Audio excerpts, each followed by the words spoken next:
নমস্কাৰ মোৰ ভাই বন্ধুসকল। এই দেখা পাইছে তামোল পুলি, এই ডাঙৰ ডাঙৰ পুলি 6 ফুট 7 ফুট এনেকুৱা হাইট দেখি পাইছে আপুনি।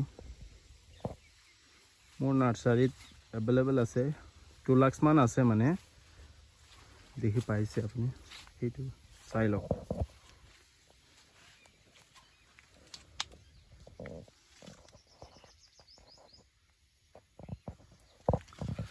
আপোনাৰ যদি এনেকুৱা মানে ডাঙৰ পুলিৰ মানে ৰিকুৱাৰমেণ্ট থাকে যদি তে মোৰ লগত কণ্টেক্ট কৰক, মই আপোনাক হ'লচেল ৰেটত প্ৰভাইড কৰি দিম, ঠিক আছে।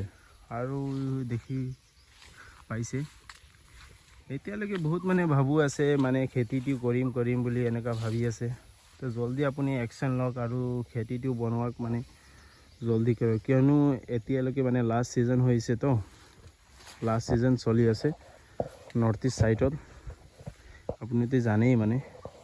তো আপুনি নিশ্চয় কণ্টেক্ট কৰক, লাগিলে আপুনি ইয়াত আহি ভিজিট কৰি আপুনি ল'ব পাৰিব, অসুবিধা নাই। আপুনি কণ্টেক্ট কৰক মোৰ লগত, হ'লচেল ৰেটত আপুনি পাই যাব, আৰু মিনিমাম আপুনি 100 পিচ মান লৈ যাব পাৰিব, ঠিক আছে। মোৰতো মানে এনে মানে এইটো এৰিকানাট পুলি মানে তামোল পুলি নহয়, আৰু ৰঙা চন্দন কিবা কিবি এইটো খাচী পুলি আৰু আছে বেলেগ বেলেগ পুলি। তো মোৰ নাৰ্চাৰীত আপুনি নিশ্চয় ভিজিট কৰিব আৰু ইয়াৰ পৰা ল'ব পাৰিব। তো আপুনি আহক আৰু ভিজিট কৰক, মোৰ ইয়াৰ পৰা ল'ব পাৰিব, ঠিক আছে। আৰু নম্বৰটো স্ক্ৰীনত দিয়া থাকিব, যদি কোনোবা পুলি বেলেগ ধৰণৰ আপোনাৰ ৰিকুৱাৰমেণ্ট থাকে যদি, তো মোৰ লগত কণ্টেক্ট